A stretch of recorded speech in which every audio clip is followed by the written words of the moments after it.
Duplicate విషయం. ఏం కాదు, తాగేసి చేస్తున్నాను. చావు. ఏం జరిగింది? విషయం తగ్గింది డాక్టర్. లవ్ ఫెయిల్యూర్ కేసా? అలాంటిది. చెప్పమ్మా, ఎవరతను? మన డ్రైవర్ రాముని. ఏమిటమ్మా నువ్వు చెప్పేది? కానీ నాకు రాము కావాలంతే.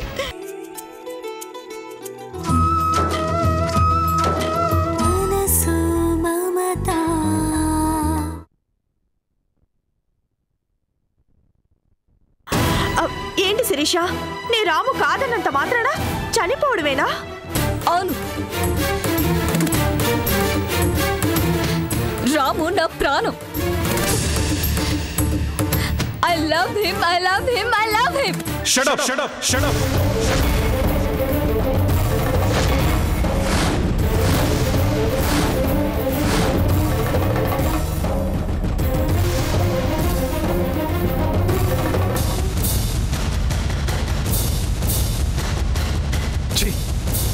నువ్వు మొండిదానివే అనుకున్నాను, కానీ ప్రాణాలని కూడా తీసుకునేంత మూర్ఖురాలివని మాత్రం అనుకోలేదు. ఇప్పుడు అర్థమైంది కదా, ఇప్పటికైనా చెప్పు, yes or no. శిరీష, ఇంత చేసినా నీ మీద నాకు కోపం రావడం లేదు, జాలేస్తుంది. ఎందుకో తెలుసా? ఒళ్ళు పెరిగినంతగా నీ బుద్ధి పెరిగినందుకు. రాము, చూడు, ఇది ప్రేమ కాదు, పైత్యం. ఇలాంటి పైత్యాన్ని నేనే కాదు, ఎవరూ హర్షించరు. జరిగిందేదో జరిగిపోయింది, ఇక మీదైనా బుద్ధిగా ఉండు. నీతులు చెప్పొద్దు. ప్రేమ, నా మీద ప్రేమ ఉందని చెప్పు. నెవర్. నీ మీద నాకు ప్రేమ లేదు, ఈ జన్మకి రాదు. రాకపోతే నా కోసం ఎందుకు వచ్చావు? నన్ను చూడాలని ఎందుకు వచ్చావు? నేను బతికితే నీకెందుకు, చేస్తే నీకెందుకు? ఎందుకంటే గాయత్రి మేడం ఊళ్ళో లేనప్పుడు ఈ కుటుంబంలో ఎవరికి ఏం జరిగినా పట్టించుకోవాల్సిన బాధ్యత నా మీదే ఉంది కాబట్టి. కాదు, నువ్వు అబద్ధం చెప్తున్నావు. నేను నిన్ను ప్రేమించినట్టే నువ్వు నన్ను ప్రేమిస్తున్నావు. ఆ ప్రేమే నిన్ను ఇక్కడికి లాక్కొచ్చింది. లాక్కొచ్చింది ప్రేమ కాదు, జాలి. నా కారణంగా ఎక్కడ ఒక ఆడపిల్ల చచ్చిపోతుందనే జాలి మాత్రమే. రాము. ఎస్, రామ్ ప్రసాద్. ఒక్కసారి కాదు, 1,00,000 సార్లు అడిగినా నా జవాబు ఒక్కటే. ప్రేమనేది బెదిరిస్తేనో బ్లాక్మెయిల్ చేస్తేనో పుట్టదు. అది ఇక్కడి నుంచి పుట్టాలి. ఇక్కడ నా అర్చనకి తప్ప ఇంకే ఆడదానికి చోటు లేదు, ఉండబోదు. That's all.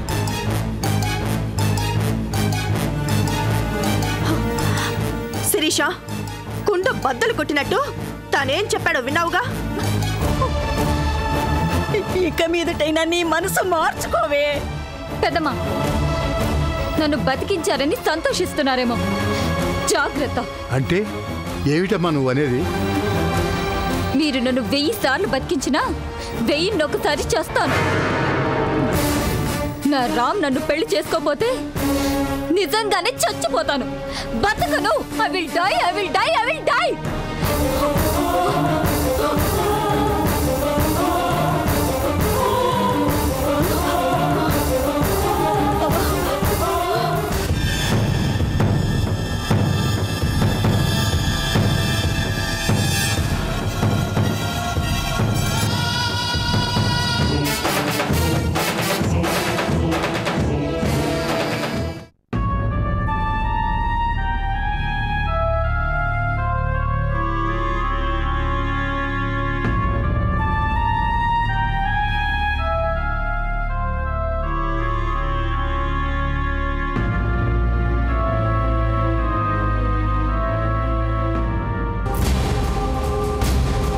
డ్రైవర్ బాబు, అనా ఉన్నావేటి?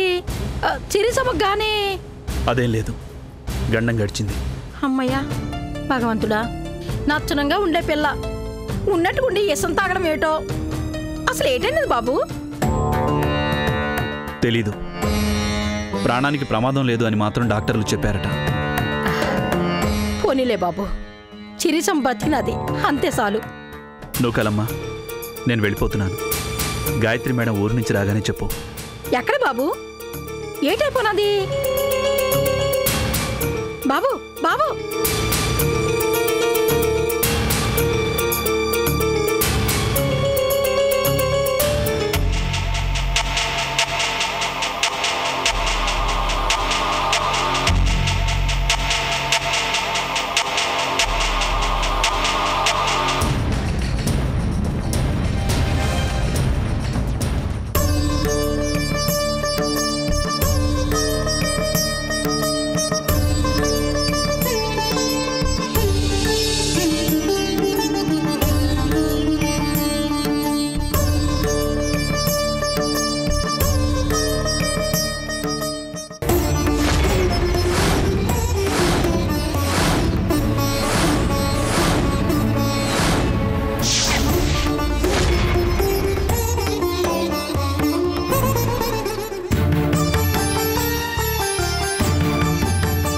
తలదించుకోవాల్సింది నువ్వు కాదయ్యా, మేము. మేడం, నీ గదిలో ఈ విషయం చేశా, హాస్పిటల్లో మా శిరీష, మాకు మొత్తం అర్థమైందయ్యా. సార్ అది నేను వద్దయ్యా, మేము వచ్చింది నిన్ను సంజాయిషి అడగటానికి కాదు. మా శిరీష్ నిన్నడిగిన ప్రశ్నే మేము నిన్నడుగుతున్నాం బాబు. రాము, నువ్వేంటో మాకు తెలుసు, కానీ నీకోసమే విషం తాగి చచ్చిపోవాలనుకున్నా ఆ పిచ్చిదాని బాధను చూడలేకే నిన్నిలా బతిలో అడుకుంటున్నాం. మా శిరీష్ని పెళ్లి చేసుకో బాబు, నీకు చేతులెత్తి దండం పెడతాం. క్షమించండి మేడం, మీకోసం నా ప్రాణాలు ఇమ్మన్నా సంతోషంగా ఇస్తాను. కానీ నా అర్చనకి తప్ప మరో ఆడదానికి నా జీవితంలో చోటును మాత్రం ఇవ్వలేను. అది జరగని పని. రాము, ఈ లోకాన్నే వదిలిపెట్టి వెళ్ళిపోయినా నువ్వింకా నీ భార్యని ఎంతగా ఆరాధిస్తున్నావో అభిమానిస్తున్నావో నాకు తెలుసయ్యా. కానీ మా శిరీష కూడా నిన్ను నిజంగానే ప్రేమిస్తోంది. నువ్వు కాదంటే అది బతకదు, అన్యాయంగా చచ్చిపోతుందయ్యా. మా శిరీష ప్రాణాలు ఇప్పుడు నీ చేతుల్లోనే ఉన్నాయి. నీ మీదే కోటి ఆశలు పెట్టుకున్న ఆ పిచ్చిదాన్ని చంపుకుంటావో బతికించుకుంటావో నీ ఇష్టం.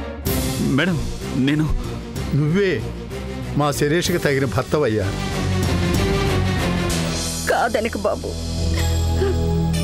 దానికోసం కాదు, నీ కోసము కాదు, మా కోసమైనా ఈ పెళ్లి ఒప్పుకోవయ్యా.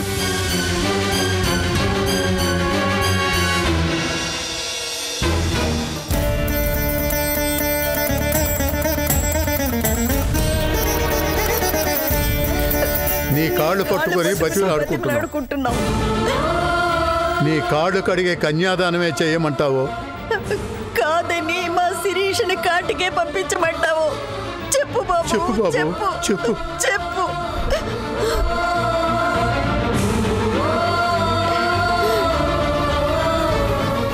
సరే, మీ ఇష్టం.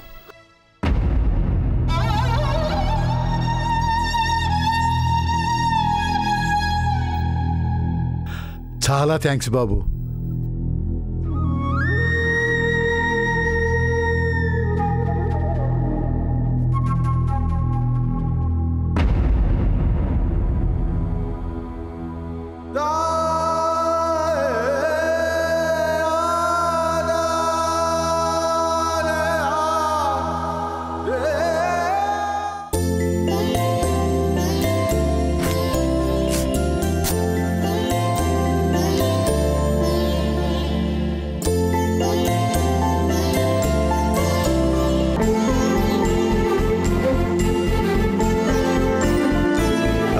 అబ్బో, మొహం చిచ్చుబుడ్డిలా వెలిగిపోతోంది. ఎక్కడి నుంచో? ఆ కాల్ సెంటర్ నుంచి ఇప్పుడే కొరియర్లో వచ్చింది అపాయింట్మెంట్ ఆర్డర్. ఆ కాల్ సెంటర్ ఉద్యోగమా? అవును, నెలకి 8,000 జీతం. ఏంటి, నెలకి జీతం బోడి 8,000? ఇప్పుడు మనం ఉన్న ఈ పరిస్థితిలో నాకు ఈ ఉద్యోగం దొరకడమే చాలా గొప్ప. ఏంటి, నెలకి ముష్టి 8,000 ఉద్యోగం, అది గొప్ప? ఏడ్చినట్టే ఉంది. సంగీత, సిగ్గు లేకపోతే సరే, మొన్నటి దాకా మన డ్రైవర్కి ఇచ్చావు 10,000 జీతం. అది మొన్నటి సంగతి. నిన్నేంటి, ఇవాళేంటి, రేపేంటి? అది ఆలోచించగలిగితే నువ్వు ఆ మాట అనేది అనవే కాదు. చూడండి, మీరు అలాంటి ముష్టి ఉద్యోగం చేయడానికి వీల్లేదు. ముష్టెత్తుకోవడం కన్నా గౌరవంగా ముష్టి ఉద్యోగాన్ని చేయడానికే నేను ఇష్టపడతాను.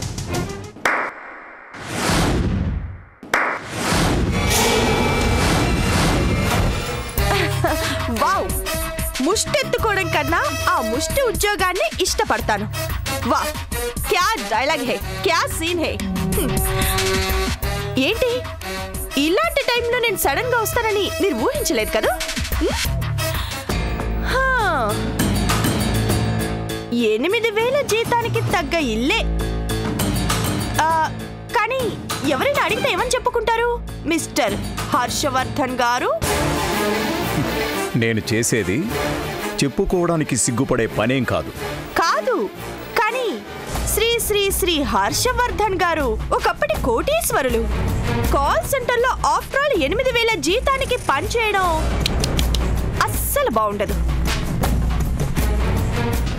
మీకు కాదు, మీ శ్రీమతి గారికి. అంతేనా సంగీతాదేవి గారు? సౌందర్య, ఎందుకు వచ్చావు ఇక్కడికి? ఈ సౌందర్య వెళ్ళిపోయాక తమరు ఎంత గొప్పగా బతుకుతున్నారో చూసిపోదామని. అయ్యయ్యో, మిమ్మల్ని చూస్తుంటే నాకు జాలేస్తోంది, కడుపు తరుక్కుపోతోంది. పూలమ్మిన చోటనే కట్టెలమ్మినట్టు ఎలా తట్టుకుంటున్నారో. జాలి చూపిస్తున్నావమ్మా? జాలే. ఎంతైనా కొన్నాళ్ల పాటు నాకు తిండి పెట్టిన వాళ్ళు కదా, అమ్మా నాన్నలో అనే భ్రమలోనే బతికిన వాళ్ళు కదా. మీరు ఇంత హీనంగా బతుకుతుంటే మంచి పొజిషన్లో ఉన్న నేను జాలి చూపించకుండా ఎలా ఉంటాను? అందుకే తీసుకోండి. ఏమిటి? ధనం, మనిషిని నడిపించే ఇంధనం. అప్పుగా కాదు, ఫ్రీగానే ఇస్తున్నాను. 10,000 తీసుకోండి. ఎందుకు? ముష్టి. ఆ ముష్టి 8,000 ఉద్యోగం కోసం, కష్టపడకుండా ఉండటం కోసం. తీసుకోండి. సౌందర్య, ఇలాంటి నోట్ల కట్టల్ని నా ఎడం చేత్తో టిప్పులుగా విసిరేసిందాన్ని. నువ్వు మా మీద జాలేం చూపించక్కర్లేదు. ముందిక్కడి నుంచి వెళ్ళు. ఇంకెప్పుడు నీ మొహాన్ని నాకు చూపించుకో. పో ఇక్కడి నుంచి. ఓకే, వద్దంటే ఓకే, కానీ ఒక్క మాట గుర్తుంచుకోండి.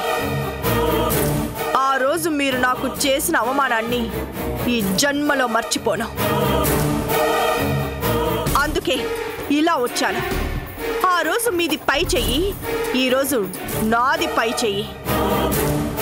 ఏ సంగీతాదేవి, మొన్నే చెప్పాను కదా, ఆ దేవుడి దయ వల్ల మీకు ముష్టెత్తుకునే శుభముహూర్తమే గనక వస్తే నీ బొచ్చలో మొదటి ముద్దని పడేసేది ఈ సౌందర్య అని మర్చిపోకండి.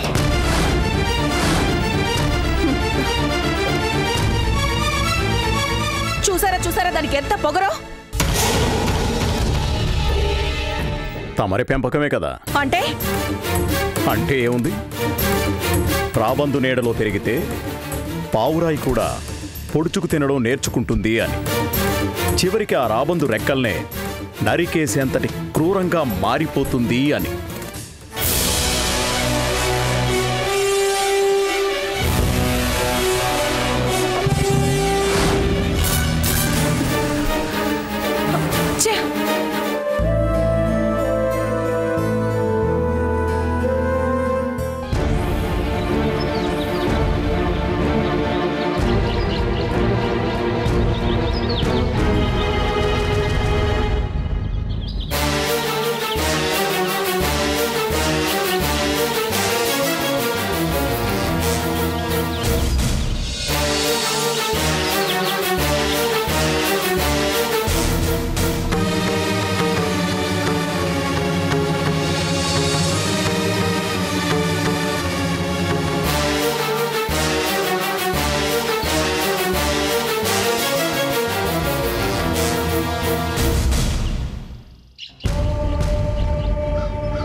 రామ్, ఏదో మాట్లాడాలి, అర్జెంటుగా రా అని ఫోన్ చేసావు. తీరా వస్తే మాట్లాడవేంటి? కళ్యాణ్, మనిషి తను అనుకున్నట్టు బతకనూ లేడు, తను కోరుకున్నట్టు చావనూ లేడు కదూ. రామ్, కంగారు పడకు. ఇది విరక్తి కాదు, వేదాంతం అంతకన్నా కాదు. మరి నీ మాటలకు అర్థం ఏంటి? సర్దుబాటు, కాంప్రమైజ్, రాజీ పడ్డం. అంటే నువ్వు చెప్పాలనుకుంటోంది నా జీవితానికి సంబంధించిన ఒక ముఖ్యమైన విషయం. ఏంటది? ఇలాంటి రోజు వస్తుందని, నీతో ఇలా చెప్పాల్సిన పరిస్థితి ఏర్పడుతుందని కలలో కూడా అనుకోలేదు. నా జీవితంలో అర్చన తర్వాత మరో ఆడదాని గురించి, మళ్ళీ పెళ్లి గురించి ఆలోచించే అవసరం రాదనుకున్నాను. కానీ వచ్చింది. లైన్లోకి వస్తున్నాడు. గాయత్రి గురించే చెప్పాలనుకుంటున్నాడు. రామ్, నువ్వనేదేంటో నాకు చెప్తాను, నీకు అర్థమయ్యేటట్టే చెప్తాను. ఈ ప్రపంచంలో నాకున్న ఒకే ఒక స్నేహితుడివి నువ్వు. అందుకే నా మనసులో మాటని నీతో చెప్పుకోవాలని రమ్మన్నాను. ఇక తప్పేటట్టు లేదు. ఏంటిది? మళ్ళీ పెళ్ళి.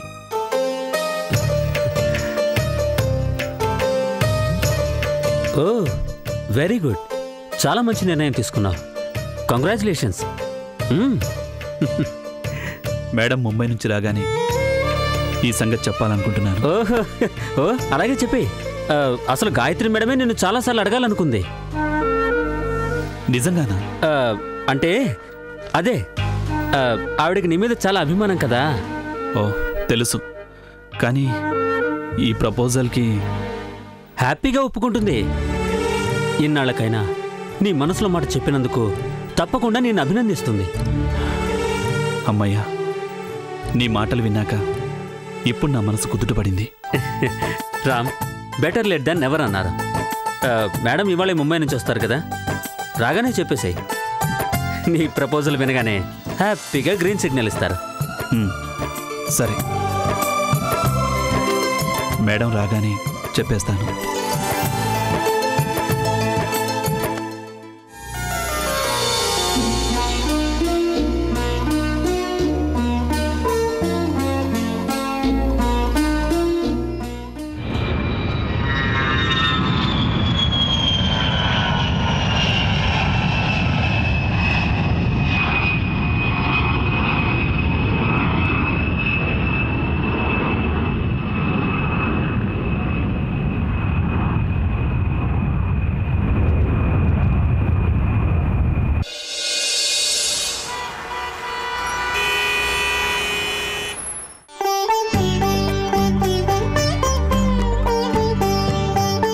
అమ్మా అర్చన,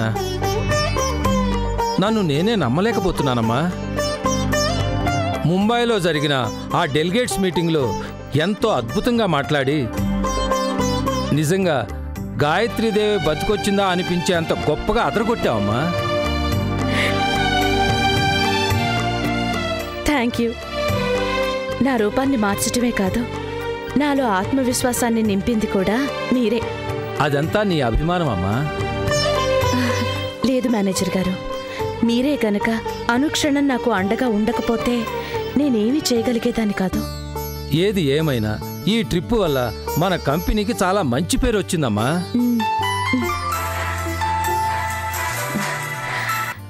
హలో కళ్యాణ్. అర్చన, ఎక్కడున్నావు?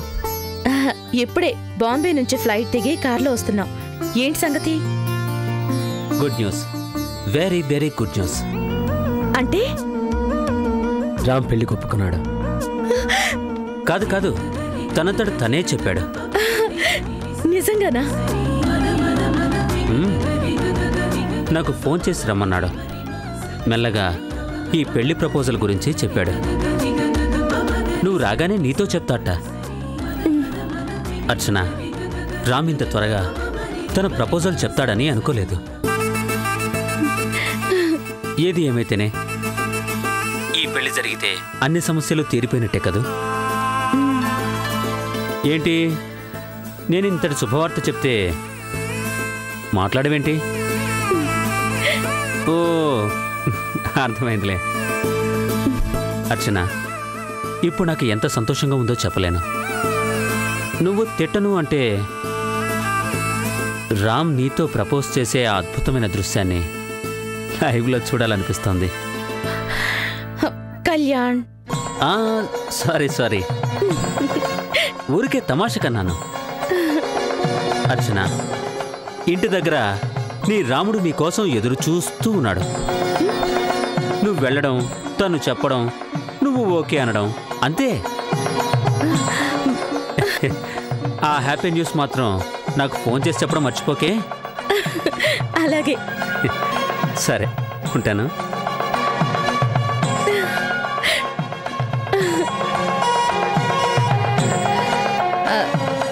అంటే అది నాకు మొత్తం అర్థమైందమ్మా. రాము ఒప్పుకున్నాడు, అంతే కదా? అమ్మా అర్చన, నీ జీవితం ఎలాంటి మలుపు తిరుగుతుందో అని ఇన్నాళ్ళు కంగారు పడ్డాను. కానీ ఈ సమస్యకు ఒక అందమైన ముగింపు ఇంత త్వరగా రావటం, అది ఇవ్వాలే కావటం, అమ్మా నిజంగా నాకు చాలా హ్యాపీగా ఉంది. ఎనీవే, కంగ్రాట్స్ అమ్మా. Thank you.